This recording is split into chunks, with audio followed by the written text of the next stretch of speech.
as always, by Clinton Boring. My name is Ryan Satkoviak, and we are continuing our summer/fall preview series this evening, morning, whenever you're listening to this, on this day in July.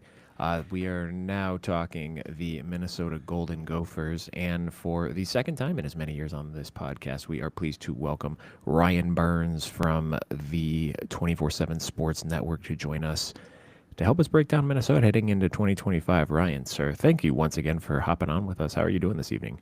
I'm doing well. Appreciate you guys having me on. And anytime I can join some gentlemen who are about the same age as me to talk a little college football, I'm always going to jump at the opportunity. So I appreciate it. There's gonna the average age here is the same number. It's fantastic. we're gonna change it from a young man's game to an old man's game. There we go. A middle-aged man's game. Let's not 10 get years carried from away now. there. 10 years from now, we'll start pushing old man. Don't say that, Clinton. How are you tonight? I'm good, man.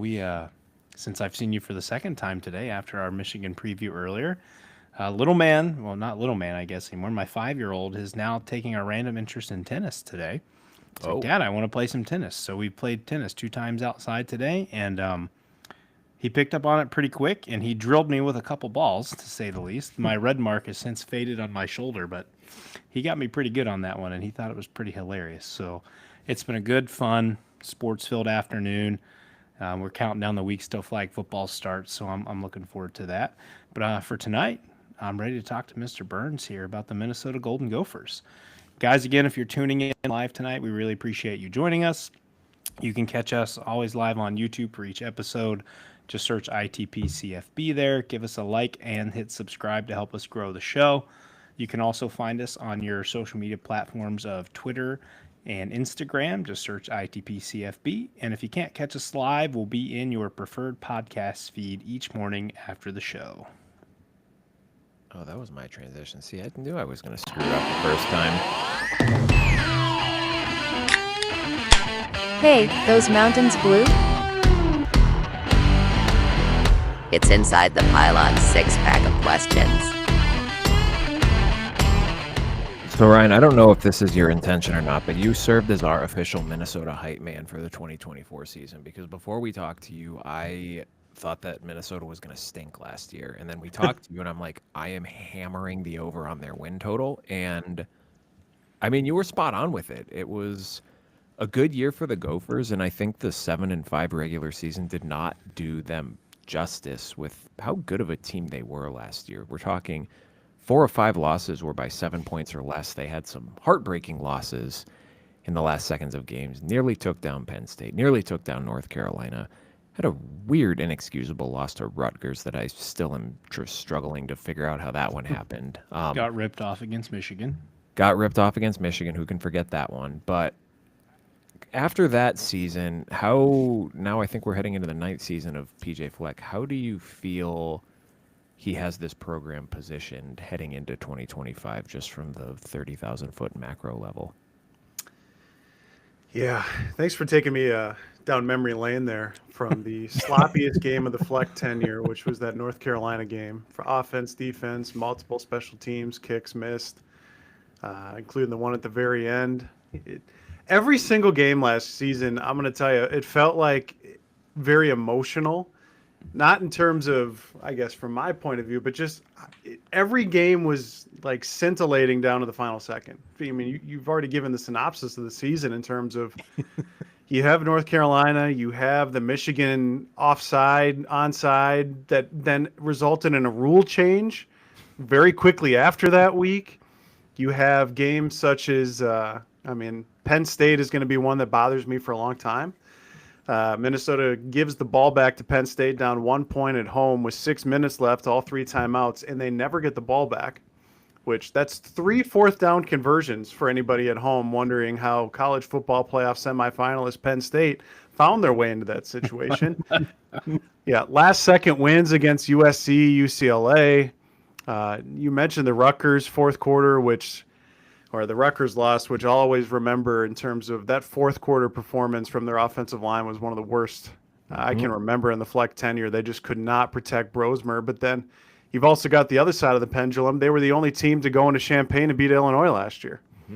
It was just It was a season to remember.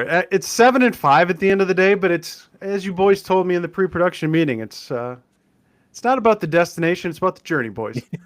And so 7-5 is what they were. To your point, were they probably better than that? Yeah. Could they have won the North Carolina game? Could they have won the Rutgers game? Certainly. But they also could have lost the USC game. They could have lost the UCLA game. So at the end of the day, it kind of comes out in the wash. But heading into year 9 now, it's more so about where is this thing going? And I think when you look at it, I think the house settlement's going to be a good thing for a team like Minnesota, where they're never going to have the deep pockets of an Ohio State or a USC to that aspect. But you've seen their roster retention here in the last couple of years be able to retain their best players. They're paying their best players, and they're not always going to be the highest ones in the room if they wanted to go hit the open market somewhere, but they can retain their best players. And I think they got a good core coming back. And so I would argue that the floor of this program probably has never been higher. And that's not something that I take for granted as someone who grew up largely in, peace and love to Glenn Mason, and then it was the Tim Brewster era, which who could forget 5 different offensive coordinators in 5 years and a dumpster fire. And Jerry Kill rose them from the ashes, but what Fleck has done to get them to 7 wins every year is not something that I take for granted. So that's where you look at the win total now, and it's about 6.5. Whereas when I came on last year, I think it was 4.5. They opened with the lowest in the Big Ten prior to the 2024 season with Purdue, which made no sense to me. And luckily for me, I ended up being right. 6.5, I think, is a good number. Now, there's certainly going to be, as we'll get into, the schedule is very similar to last year, in my opinion. You got 2 games that you're likely going to lose, on the road in Columbus, on the road in Eugene. You got 2 off the rip against Buffalo and something called Northwestern State that you're likely going to win. Your other non-conference game is against the corpse of Cal's offense, which has been absolutely decimated here in the offseason, which Cal would be talked about a lot more if I think people kind of understood even the hierarchy and the power things going on between the general manager and the head coach out there. And then you get into a bunch of games that are going to be plus or minus a touchdown. So it's something to where Flex got them positioned to every season. The floor is hopefully a bowl game, which is not something I take for granted. I tell you what, the amount of collapse that we saw of the USC fans after that Minnesota game last year was, for Ryan being the resident Notre Dame fan, it was pretty golden to watch just the absolute Twitter meltdown. That was a later game that night, right? Didn't that? I think so. It was a night game. Okay, yeah. So it ended late, and they had Minnesota goes for the sneak. They don't get it, even though I'm not certain that there was an angle that showed them to get in or not get in. And then they eventually go for it again, and apparently got in that time, even though I don't know that the camera angles showed anything differently. And then the Coy Parrish has his moment. I was going to say, our boy Coy. Yeah, that's right. I mean, you kind of put us on to him. I think Ryan and I were on to him a little bit sooner, but then you helped deliver the hype on him. And I mean, we may have a question later about him. If not, we could talk for days about Coy Parrish. But kind of looking at quarterback, Max Brosmer and Ryan, what was your saying with him last year? What did you come up with? Something that was related with Joe Montana. Didn't you say something like that? No, I don't. I literally have no recollection of what you're talking about. Well, anyways, Ryan comes up with this saying about Max Brosmer. But, it took a few games. He got rolling as the season went on. 12 TDs to 2 interceptions in his last 7 games. Again, we always talk about the transition of FCS ball to Big Ten or Power 4 ball, which is something that Iowa's going to have to deal with this year with Mark Gronowski coming up. But Brosmer's now gone, and the reins, from everything we've read, appear to be turned over to freshman Drake Lindsey. What are the expectations for him in 2025? Kind of what are his best, most featured traits that he has that he can help elevate this offense? Yeah, Max Brosmer, it was a joy to watch him last year. I've seen some interesting quarterback plays, the way I'll put it, over this will be my 15th year covering the team. I mean, I've seen everything from Chris Strevler, which is Winnipeg Blue Bombers legend out there in the CFL, to Mitch Leidner, to Connor Rhoda, to Tanner Morgan. I mean, it's been a very long time. None of us were alive the last time the NFL drafted an NFL quarterback, or drafted a Gopher quarterback into the NFL, I'll say.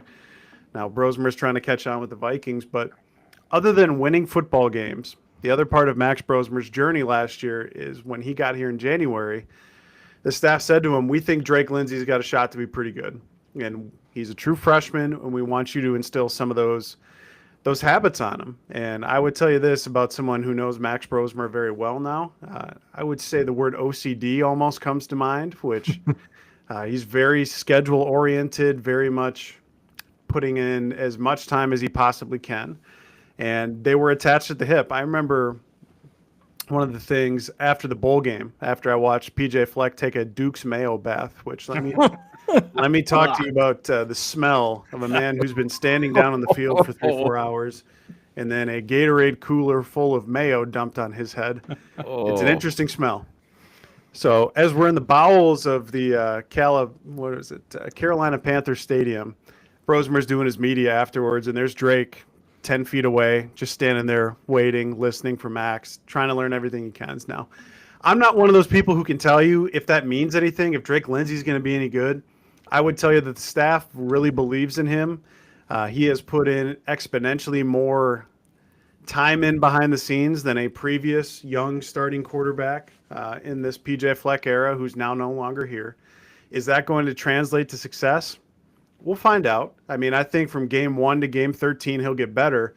The question is, I'm getting a long-winded version of answering it, is what are expectations?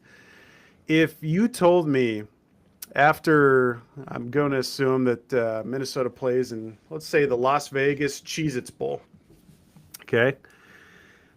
If at the end of the season he's somewhere around a 2-to-1 touchdown to interception ratio as a redshirt freshman in the Big Ten starting for the first time and, say, completing 60% of his passes, I think that's a great outcome. Now, I know there are some fans who are on the side of that's too low. I tell you, you haven't watched enough Gopher quarterbacks over the years. You haven't seen what redshirt freshmen starting for the first time in this version of the Big Ten can do to teams. But the expectations for him internally are eventually going to be very high. They think that he has the tools, and I would tell you he does. But I've watched a lot of Gopher quarterbacks kind of take the field, and you don't know what you're going to get Saturdays. And I've seen them look great in practice, and then it doesn't translate. But they are putting everything on his plate to give him the runway in fall camp to actually win the job, which he's going to Big Ten Media Days. Don't let anybody come on here and tell you Drake Lindsey's not going to be the starting quarterback.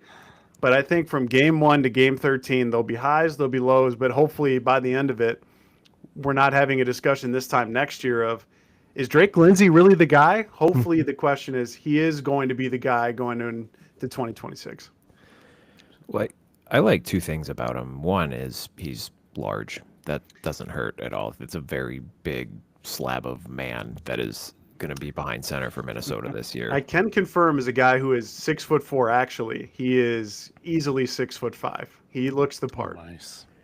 And I also like the runway that he has heading into the meat of the Big Ten schedule for Minnesota this year. You touched on the non-conference, but after the trip out west to the Calgary, there's a bye week and then Rutgers. So that's not exactly the toughest start to the schedule. And Revenge I don't know, game. maybe, yes, a revenge game, exactly. I don't know if we should be taking Rutgers for granted after what happened last year, but I do like that it is kind of a soft landing for him. But a lot of his success this year will depend on the guys protecting him. And it's a line that took some hits with obviously the headliner Ariante Ursary heading to the draft, but also other starting tackle Philip Daniels going to Ohio State in the portal. And it seems that Minnesota, are also relying on the portal, bringing in 4 Power 4 transfers along the line. How do you see the offensive line shaking out in 2025? Maybe the most interesting part of last year was how I think this was one of the most talented individual lines that they had in the Fleck era, yet they were one of the most inconsistent Minnesota offensive line units I've seen in 15 years.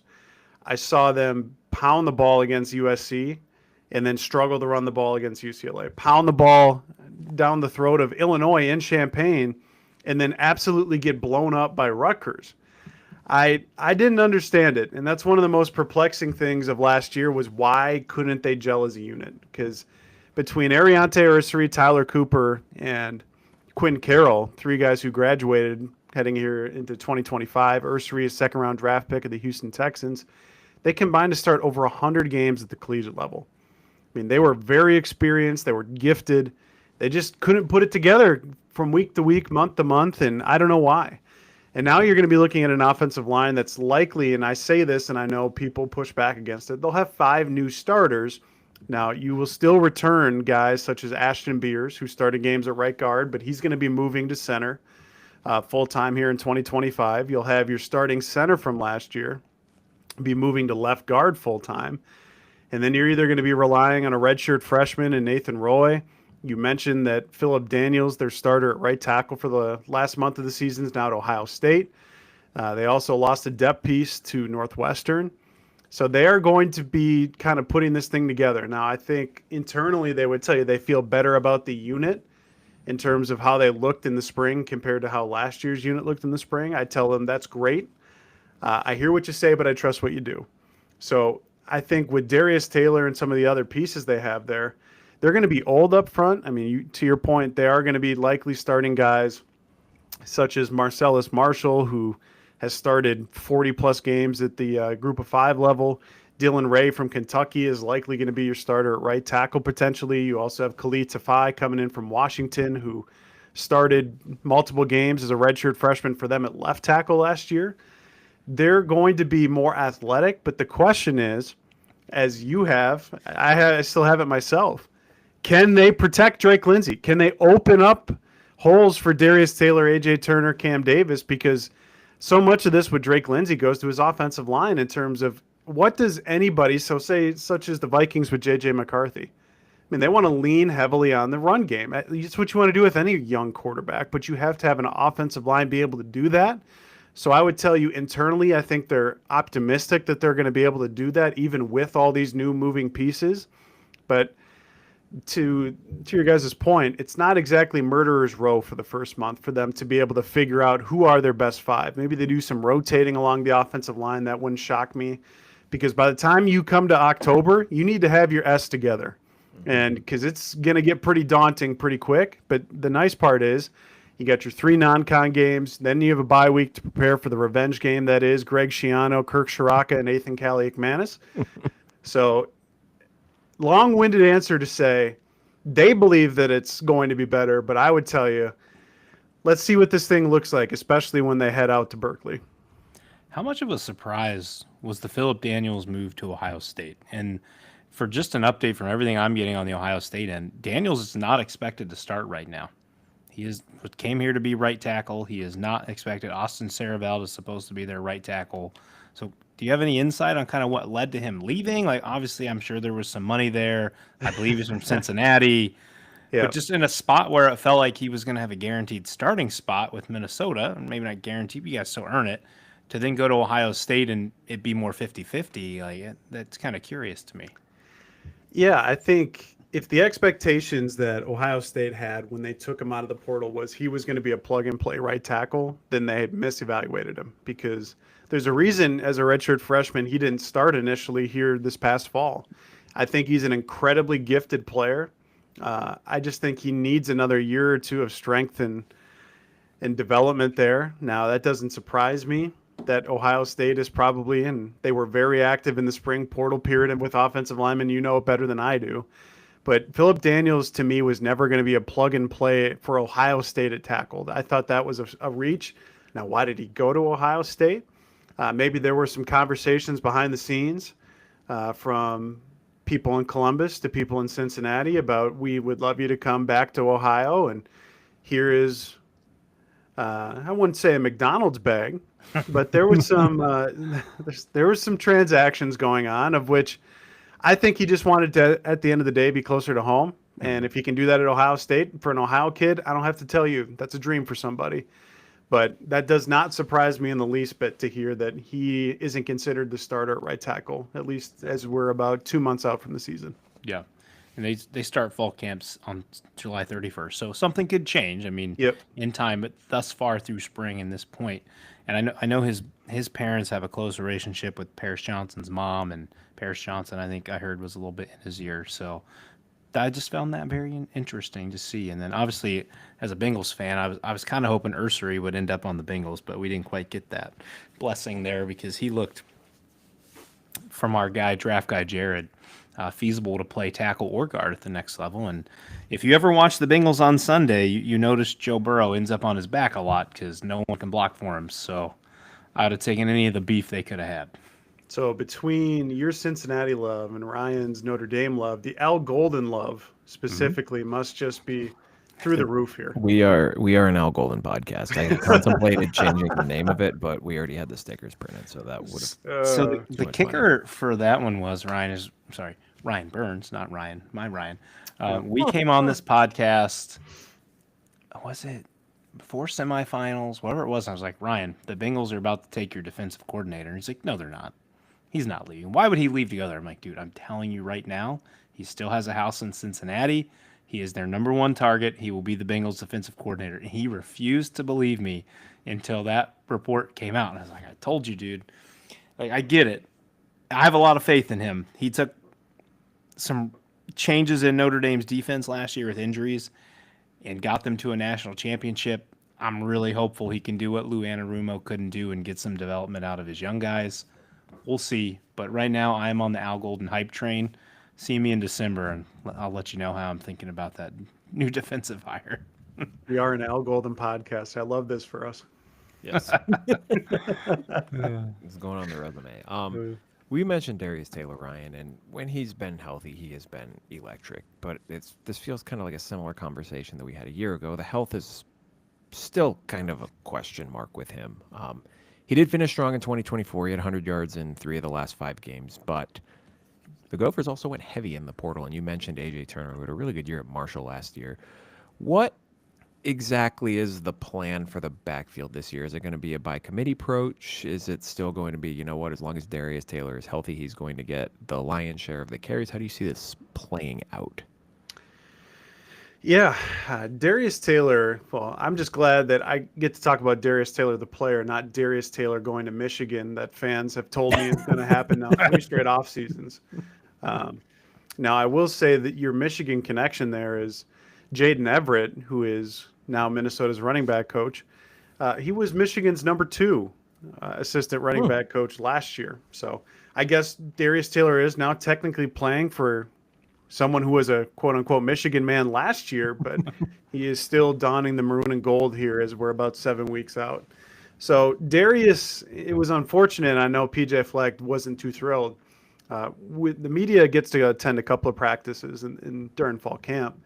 And I remember watching Darius Taylor run along the sidelines on a wheel route, and he came up limp. And I was like, we're never going to be able to watch a practice again. And this was about 3 weeks out, 2 weeks out from that North Carolina opener. He missed the first game, but then he played in 12 consecutive. Now, he was able to kind of wear it for a few of those games where Minnesota doesn't beat Illinois and Champaign without Darius Taylor. But they also paid for it the next week against Rutgers because he was clearly not at 100%. And I think if Minnesota could do a do-over for that, they would have featured more at the time, say Marcus Major or Jordan Newman. Now, you mentioned also that Minnesota went portal heavy. Well, some of it was because Jordan Newman is now at Kent State. Marcus Major graduated. They also wanted to upgrade that room, and you're able to do so in A.J. Turner from Marshall, who is a big play machine for them. Last fall, they're also able to get Cam Davis out of the portal, who is coming off a major injury a couple years ago. The hope would be now 2 years removed. He's got a little bit more of that shiftiness back from I think it was a 2022 season in which he scored double-digit touchdowns for the Huskies. So how I think it plays out is Darius is still going to be the bell cow. But in an offense that I think goes more run-heavy than they were last year, you can still find a way to give Darius Taylor 20 touches, A.J. Turner 8 to 10, and then third down and goal line, Cam Davis can come in and hopefully be more efficient than what Jordan Newman was last year. Now, that all sounds great in theory. I would also remind you that it is an odd year, and I'm talking about on the calendar. And I say that because in 2021, Minnesota was on running back 5 by, I think, mid-October. And in 2023, they were on running back 5 in mid-October.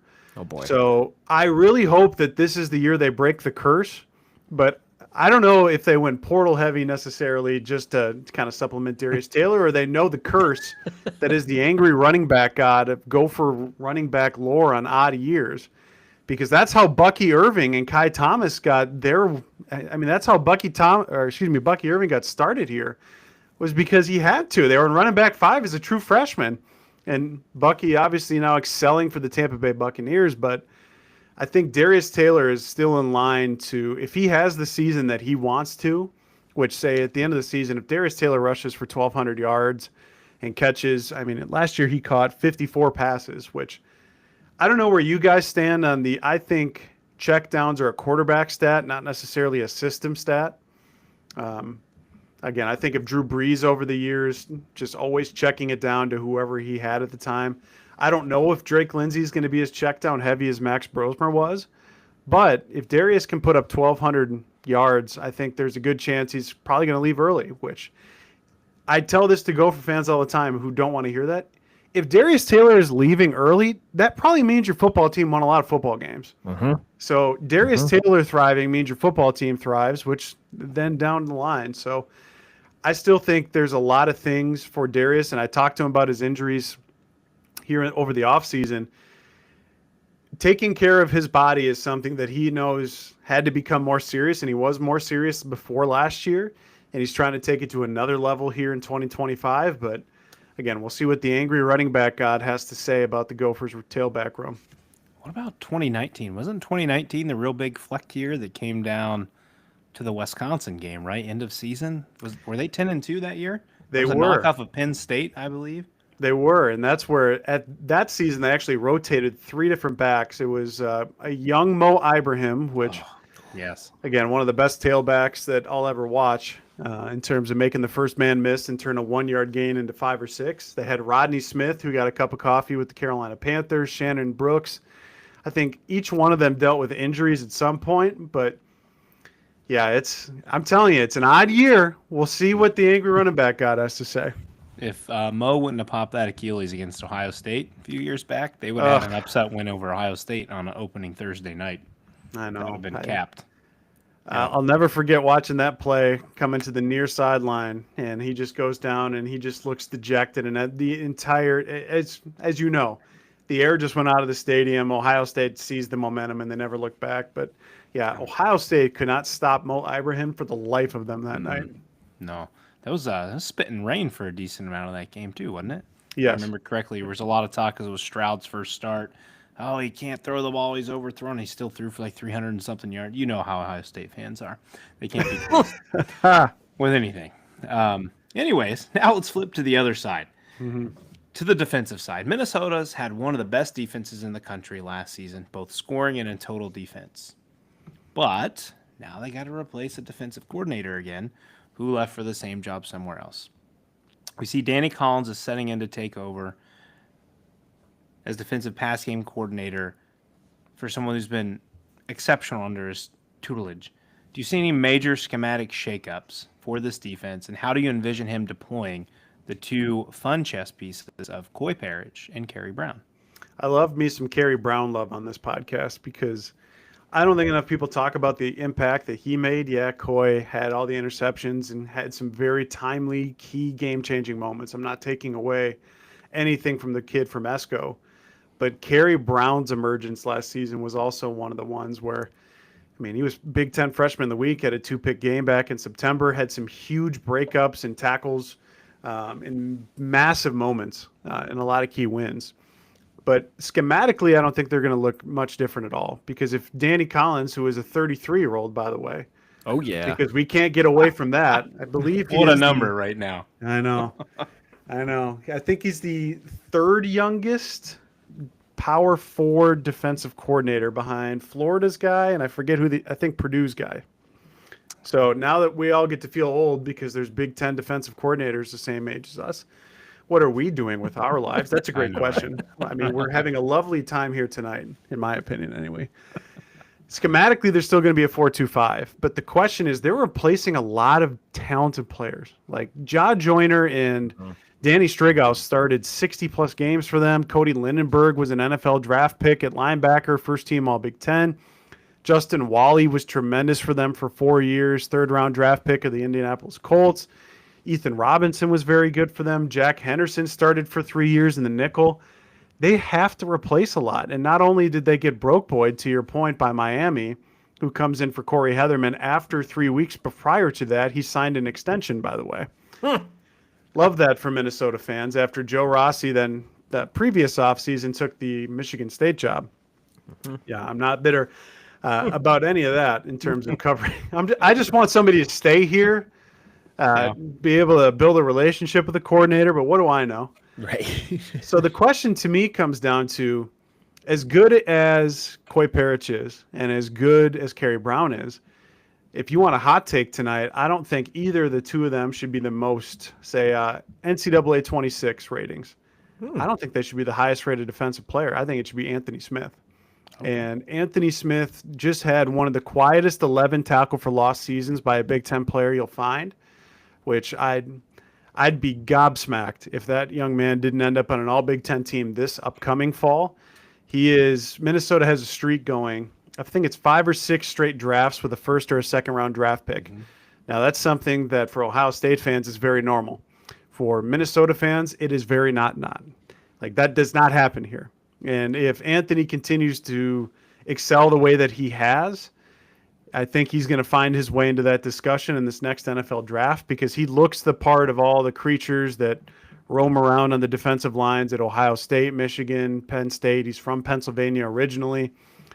Back then, it was Minnesota traded, and now not actually traded, but it was a Davon Townley for Anthony Smith trade where Minnesota's in-state 4-star defensive lineman went to Penn State, Pennsylvania's 4-star defensive lineman, and Anthony Smith came to Minnesota. And I think Gopher fans and I think James Franklin would tell you, I think Minnesota won that trade. So the question is, without so many guys who played such a key role, I'm not going to blame Danny for any of it.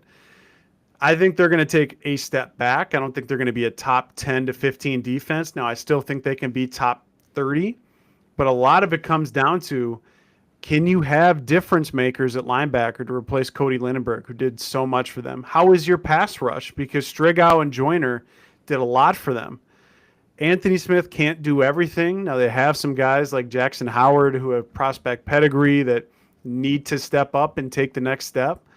But so much of it, too, is we've talked a lot about their schedule. I mean, Buffalo's offense isn't like some murderer's row. Neither is Rutgers. Neither is Cal.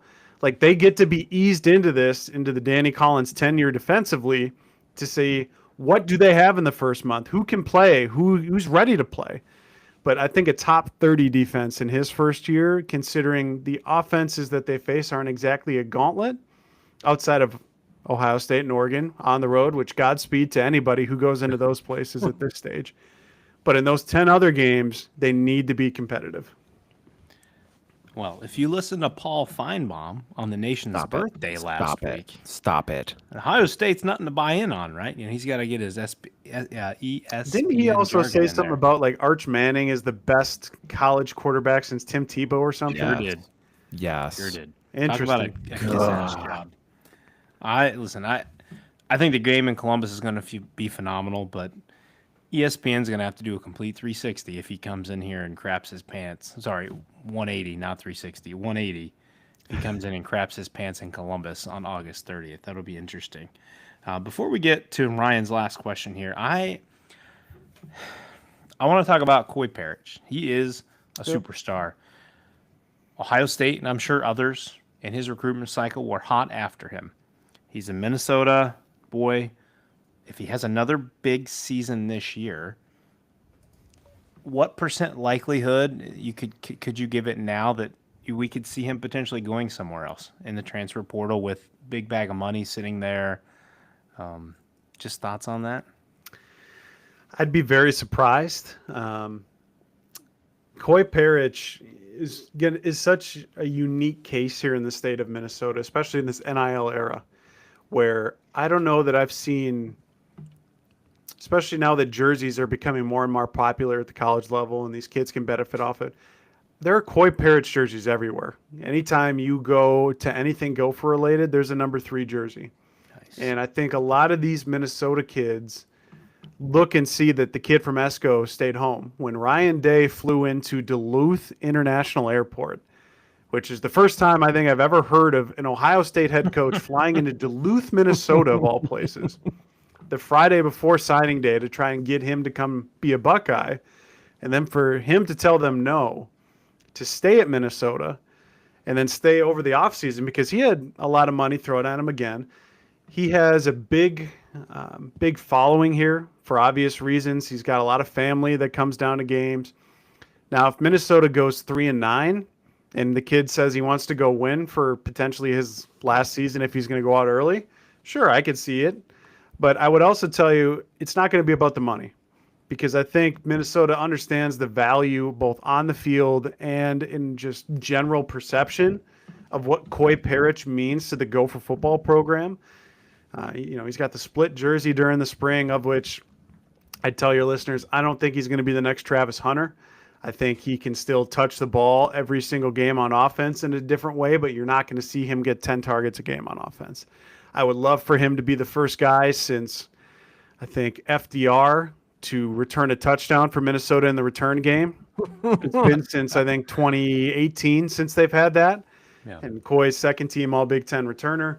So I don't think it's a what % chance. I mean, things change very quickly in 6 months. Who knows? I would say maybe 5 at best. Again, I don't think it's going to be about the money. There's always going to be more money elsewhere from an Ohio State or an Alabama or Texas A&M or Texas Tech with their $1 trillion oil gazillionaires who are just buying everybody at this point, which, look, I'd love to cover a program that has an oil billionaire because that would be very, very fun very, very quickly. They just picked up a 5-star edge for 2027 today, right? Like they are. Yeah, and you look at what they did in the portal period, just going out and buying everybody. I mean, it's certainly a different era of college football than I remember from 5, 10, 15 years ago. But if Coy Parrish wants to go chase a national title, it is what it is. Now, I think you want to show him that Drake Lindsey can help and all these different pieces can help. But I'd be very surprised if something like that were to happen in 6 months. I love that because of the ease at which a kid could just hop in the portal these days, staying committed to your team, being the hometown kid. I think it's fantastic. Do we think even that an Ohio State hockey coach has flown into Duluth to try to recruit, or do you think that there's no way that we're getting any of these guys to come to Columbus when you can go to 6 different colleges in Minnesota and get a better experience? The amount of text messages I got that night, I remember it was like 40 degrees and like overcast. And if you know anything about Duluth, Minnesota, like it's right on the lake. It's right on Lake Superior. And I can only imagine what Ryan Day is thinking as he's coming into this just little lake city. And then he's got to drive a half hour south. He's like, is this kid really worth it? Obviously he is for what he showed. And now he's going to get a bigger runway here this fall. He and Kerry Brown are going to be huge pieces of that secondary along with Aiden Gooseby. But it's a story that I won't soon forget just because it's not every day Ryan Day or any college coach flies into Duluth of all places. But then to be able to get him and keep him at the bottom line and him have the impact that he's had it's been fun to cover. So to wrap up the football portion of this discussion, and we've kind of touched on bits and pieces of this as we've gone through, but looking at 24 and 25, what do you think is going to constitute a successful season? You know, the schedule is what it is. The offense looks like it could potentially be dangerous this year if Drake Lindsey hits his stride. The defense, I think, will still be good. Obviously, they have to replace a lot, as you touched on, but do you think that this is a unit that can challenge for that Fleck era high watermark of 2019 where they went 7-2 in league play? I mean, you're going to have a 90th percentile outcome. I mean, anytime you win double-digit regular season games at the University of Minnesota, it's probably a 95th percentile outcome. Now, if that happens, Darius Taylor is incredible. Drake Lindsey doesn't look that of a redshirt freshman. One of the other things that I don't think a lot of people remember is that Daniel Jackson and Elijah Spencer, their top 2 wideouts from last season, they're gone. Mm-hmm. And they're replacing 80+% of their receiver targets from last year. And they need guys like Javon Tracy from Miami of Ohio, Logan Loya from UCLA, maybe Christian Driver, Jalen Smith, Lemeki Brockington. And they need some guys to step up so Drake Lindsey can have a reliable target to throw the ball to. Now, could they? I think the schedule obviously isn't daunting. You have 2 games of which, like I said, you're going to be 2-3 touchdown underdogs, Oregon and then Ohio State. But then you got 10 games just like last season where it's going to come down to 1 possession games. And what made that 2019 team so incredible was they were fantastic in one-possession games. Some people don't remember that Minnesota looked awful, like god-awful in that non-conference. They barely beat South Dakota State, which I have a lot of respect for the Dakota schools, South Dakota State especially. I mean, they won national titles here. But they eked that out in the fourth quarter. The Fresno State game came down to an Antoine Winfield Jr. interception at the last second. Minnesota had to convert, I believe it was a 3rd and 32 against Georgia Southern deep in their own end zone to come back, and then a Tyler Johnson touchdown won that game. Like that team looked like the Cardiac Kids. And you didn't think they were going to win 10 games, but they were 7-1 in one-possession games. That's something that PJ Fleck has talked about a lot here in the offseason. Last year, Minnesota won 7 games. They went 3-5 in one-possession games. So if you told me of all these one-possession games that are likely to come, and we're talking about the Rutgers and the Michigan States and the Nebraskas and Wisconsin, Iowas of the world, you can pick your games. But how Minnesota does when it comes down to it is something I want to see. And I think a lot of that, too, is the kicking game. Minnesota was not a good kicking team last year. Dragan Kesich went from the Big Ten Kicker of the Year in 2023 to he was tied for the most missed kicks in the Big Ten last year with 8. And now Dragan Kesich is gone, and there are 2 kickers on the roster. One is a true freshman, and the other one they took as a transfer from Syracuse, who in his career is 3 of 9 from 40-plus yards. I can assure you, no one consternates more about Gopher special teams than me. But when you go 3-5 in one-possession games and you miss and you lose games because you can't make kicks, that is a problem. Now, I don't know if Brady Denneberg is going to be able to find his stride here at Minnesota for coming from where he was at Syracuse, but if they're going to win 10 games, the schedule would tell me it's within the realm of possibilities. Now, what is a successful season? Getting to a bowl game, which is why PJ Fleck makes $7 million. And if PJ Fleck just wins 7 games every regular season for the rest of his life, he is going to have generational wealth. And he's also going to have a lot of job security. So if they can get to a bowl game, which the over-under for this season, depending upon where you look, 6.5. I've seen maybe 7.5. I think it's certainly up from last year. You look at the over-under win totals for Minnesota from the last 5 years. Minnesota's hit the over, I think, 4 of the last 5 years. I think I'm probably somewhere around 7-5 again. But that's a lot of it's because of the schedule. And I think a lot of it, too, is you should be able to, if you can take care of your home schedule specifically, where you have Buffalo, Northwestern State, Rutgers, Michigan State, Wisconsin at the end of their season. You have Nebraska Friday night on a short week. Like, if you can go 6-1 in that stretch, I think you're going to be obviously in a great spot, but you bare minimum need to go 5-2 there. That makes sense to me. I think that's fair. Clinton, you don't look like you have anything to add to that. No, I'm excited, man. We're getting so close, and because of this podcast, I'm so much more in depth on every team than I ever have been, and I find myself getting excited for Preston Stone and the Northwestern Wildcats. I'm going to get excited about at the end of July when we have the Boilers and Beyond podcast to come on and tell me that Devin Mockabee returns. Don't have some standards, man. Hold on. Is Devin Mockabee still in college? Yes, he's the only returner for Purdue's roster. He's literally their only returning starter. I'm so tired of watching Devin Mockabee because I've seen him break too many tackles against a Golden Gopher defense because he has, I think, maybe I'm misremembering here, but he looked like the ghost of Mike Allstott out there just running around. He made Tyrone Tracy. Yeah, it's, I don't know, man. God, he's still there. I was listening to another unrelated podcast today, and they were talking about Purdue, and the quote was, "This kid should be a 5-star just because of the loyalty he's shown to that program." I feel for him, man. I just if they're down 28-7, are they still just going to run the rock so that he can get his touches, or because he's going to be in a negative game script? What? 9 out of the 12 games pretty heavily in the second half. Yeah, their schedule's brutal again too. You're gonna get blasted. Poor what was it? Barry Odom is there now. Gonna be Yep. a rough start to that tenure for him. Yes. Well, you mentioned Preston Stone. I get to watch a Gophers versus Northwestern, not at the new practice facility, but at Wrigley Field of all. There you go. That's pretty cool.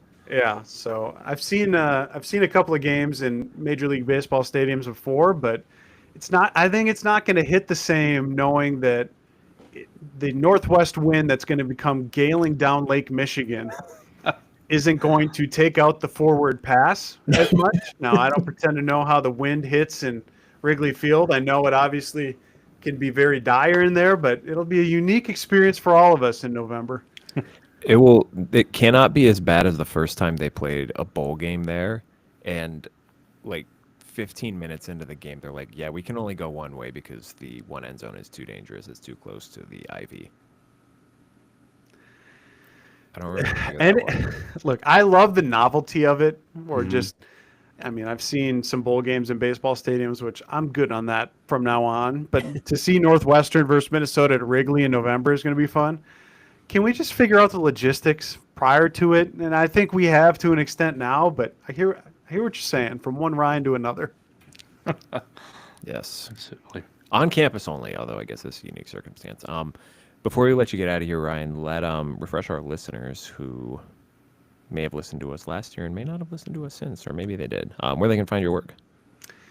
Yeah, if you want to read me, it's on gopherillustrated.com. You can just put it in the Google machine, Minnesota 24/7. We'll have a lot more coming up here with media days, just 2 weeks away. The Gophers kick off fall camp July 28th. And then that opener against Buffalo on Thursday night is right around the corner. So if you like listening to my dulcet tones, I don't know why, especially compared to the other Ryan, who I can listen to as I fall asleep. I have a Gopher Gridiron radio podcast, which we get a little bit more into the weeds, more nitty gritty, but we've also got one called Parent to Spare, which we just talk a lot of college football, Big Ten football, Minnesota specifically, with some different guys. So if you like the Minnesota content, I got it in a written form, and I also got it in podcast form. If I learned anything tonight, it's I should go into audiobook reading. You should. Like, I don't just mean to flatter the host here and blow smoke. You have an ASMR voice, and I think a lot of people would agree with that. My issue is I read at like an 8th grade level, so that could be a challenge, but that's all right. I'm going to start you off. I'm going to send you Harry Potter and the Sorcerer's Stone, because Dale Bliss is one of the greatest audiobook readers of all time. And I want you to read one chapter for me and send it to me, and I'll let you know. All right, sounds good. I love the relationship between you. That is very. You guys are being vulnerable. I love that. It was just Men's Mental Health Month. I love the vulnerability on this podcast. Didn't you have a Nebraska question you wanted to ask him, Clinton?